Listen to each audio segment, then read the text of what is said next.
Hello guys, welcome back.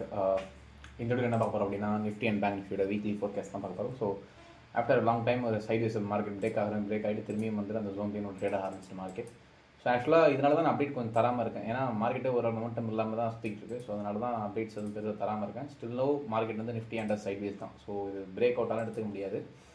And ஏன்னா இந்த break out அவங்களுக்கு எஃபிஷியண்ட்டாக இல்லை. இந்த லெவலுக்கு 25,000 மேலே க்ளோஸ் வச்சாலும் ஃபுல்லாக பீரிஷ் கேண்டில்ஸே வந்துருந்ததுனால அது ஒரு கன்சிடர் ஒரு ஸ்ட்ராங் பிரேக் அவுட் எடுத்துக்க முடியாது. ஓகே, ஸோ இப்போது நெக்ஸ்ட்டு என்ன ஆகலாம் அப்படின்னா, இப்போ next overall Jio political tension வந்து இருந்துகிட்டே இருக்குது. கம்ப்ளீட்டாக ஒரு நெகட்டிவ் சென்டிமெண்ட் கிரியேட் ஆகிட்டே இருக்குது மார்க்கெட்டில். பாசிட்டிவ் வைஸ் பார்க்கும்போது மார்க்கெட் திரும்பவும் கீழே வரதுக்கான வாய்ப்பு தான் அதிகமாக இருக்குது. இதை நம்ம நிலந்து சொல்லிட்டு இருக்கேன். ஒரு கம்ஃபர்டபுள் சப்போர்ட் இந்த ரேஞ்சில் மார்க்கெட் வந்துட்டு திரும்பினா தான் நம்ம வந்து ரிவர்ஸலாக எடுத்துக்க முடியும். எந்த ரேஞ்ச் அப்படின்னா கிட்டத்தட்ட நம்மளுக்கு ஆல்ரெடி 23,700 ரேஞ்ச் வந்துட்டு நம்மளுக்கு ஒரு சின்னதாக ஒரு ரிவர்சல் கொடுத்து மார்க்கெட் திரும்பினா தான் நம்மளுக்கு கம்ஃபர்டபுள் ஒரு ரிவர்சல் ஜோனாக எடுத்துக்க முடியுமே தவிர அது வரைக்கும் நம்மளுக்கு மார்க்கெட் சைட்வேஸ் தான் நம்ம வந்து கன்சிடர் பண்ணலாம். ஸோ அதனால் பெரிய லெவலில் இன்வெஸ்ட்மெண்ட்ஸ் பண்ணிவிட்டு ஸ்விங் ட்ரேட்ஸ்லாம் பண்ணிங்கன்னா இது பெரிய லெவலில் ட்ரெண்ட்ஸ் கிடைக்கிறது கொஞ்சம் கஷ்டம். ஸோ வெயிட் பண்ணுங்கள். மார்க்கெட் 23,750 ரேஞ்ச் இந்த லெவல்கிட்ட மார்க்கெட் வந்ததுக்கப்புறம் நம்ம வந்துட்டு நெக்ஸ்ட்டு பையிங்க்கு வந்து கான்சன்ட்ரேட் பண்ணலாம். இந்த லெவலில் கண்டிப்பாக ஒரு பவுன்ஸ் பேக் இருக்கும். இந்த லெவல் வந்து ஒரு அக்யூமுலேட்டட் ஜோனாக கண்டிப்பாக மார்க்கெட்டுக்கு இருக்கும். ஸோ வெயிட் பண்ணி தான் நம்ம பார்க்கணும். இப்போதைக்கு still no market sideways below 24,500 close வரல. மார்க்கெட் 24,500ங்கிற சப்போர்ட் 24,700 க்ளோஸ் ஆயிருக்கு. 24,500 பிலோ நம்மளுக்கு செல்லிங் ப்ரெஷர் வர ஆரம்பிக்கும். ஸோ வந்ததுன்னா நம்மளுக்கு கிட்டத்தட்ட ஒரு 750 பாயிண்ட்ஸ் ஃப்ரீ ஃபாலாக மார்க்கெட்டுக்கு இருக்கும். ஸோ அதுக்காக நான் வெயிட் பண்ணிட்டு இருக்கேன். ஸோ வெயிட் பண்ணி பார்க்கலாம். அண்ட் நெக்ஸ்ட் பேங்க் நிஃப்டி இந்த இடத்துல வீக்லியில் புல்லிஷான ஒரு பிரேக் அவுட் இருந்தாலும் என்ன நடந்துகிட்டு இருக்கு அப்படின்னா, ஆக்சுவலாக மந்த்லி அண்ட் வீக்லி. ஸோ வீக்லியில் நமக்கு ஒரு சின்ன ரீடெஸ்ட் பண்ணிவிட்டு மார்க்கெட் திரும்பி பம்ப் ஆச்சு. அகைன் வந்துட்டு மார்க்கெட் டாப்லேருந்து செல்லிங் ப்ரெஷர் வந்துகிட்டு இருக்கு. அண்ட் ஓவரால் இது ஒரு ஃபேக் பிரேக் அவுட்.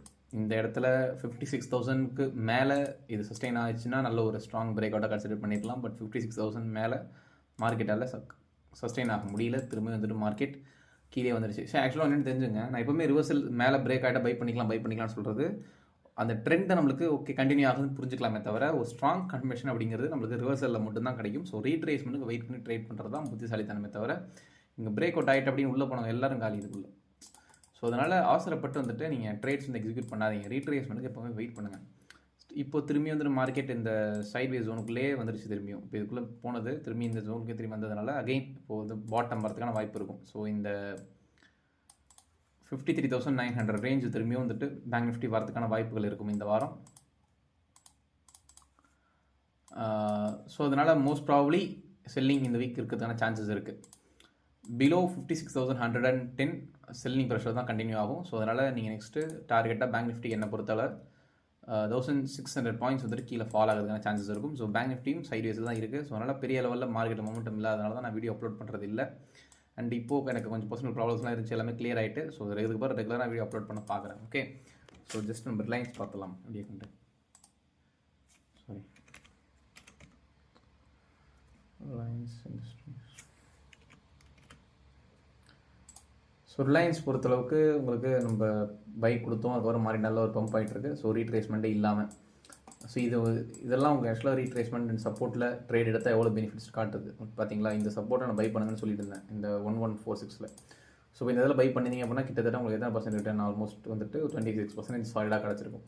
ஸோ இப்போ வந்து நம்மளுக்கு டாப்பில் போய்ட்டு எதுவும் கன்சல்டேட் ஆகிறதுனால மோஸ்ட் ப்ராபப்ளி இது ஒரு சின்னதாக ஒரு என்ன சொல்கிறது ஒரு ட்ரெண்ட்லைன் நின்றுட்டு இருக்கு. இது கீழே பிரேக் டவுன் ஆச்சுன்னா நமக்கு நிஃப்டி செல்லிங் ப்ரெஷர் வர ஆரம்பிக்கும். எனக்கு தெரிஞ்சு ஒரு ரீட்ரேஸ்மெண்ட் ஃபாலாக நம்ம வந்துட்டு ஒரு 7% வந்து எதிர்பார்க்குறோம் ரிலையன்ஸில். 7% ரிலையன்ஸ் ஃபால் ஆகும்போது உங்களுக்கு ஆப்வியஸ்லி நிஃப்டி ஒரு 700 பாயிண்ட்ஸ் கீழே வரதுக்கான ஆப்பர்ச்சுனிட்டிஸ் எல்லாமே இருக்குது. ஸோ அதனால் வெயிட் பண்ணி இந்த வீக் ரிலையன்ஸ் நீங்கள் க்ரூஷியலாக இந்த லெவல்கிட்ட வாட்ச் பண்ணி பாருங்கள். ஓகே, ஸோ 1403 வந்து ஒரு மேஜர் சப்போர்ட்டாக இருக்கும். இந்த லெவலுக்கு கீழே போயிட்டு ரிலையன்ஸ் க்ளோஸ் வைக்குமானால் கண்டிப்பாக உங்களுக்கு செல்லிங் ப்ரெஷர் கண்டினியூ ஆகிறதுக்கான சான்சஸ் ரொம்ப அதிகம். ஓகே, ஸோ நெக்ஸ்ட் வந்துட்டு HDFC bank. HDFC bank sorry என்ன செஞ்சுட்டு சரி, HDFC பேங்க்கும் ஓவரால் போய்ட்டு உங்களுக்கு பார்த்தீங்கன்னா டாப்பில் பிரேக் அவுட் ஆகிற மாதிரி ஆகிட்டு என்ன ஸ்பிளிட் கொடுத்துருக்கானா,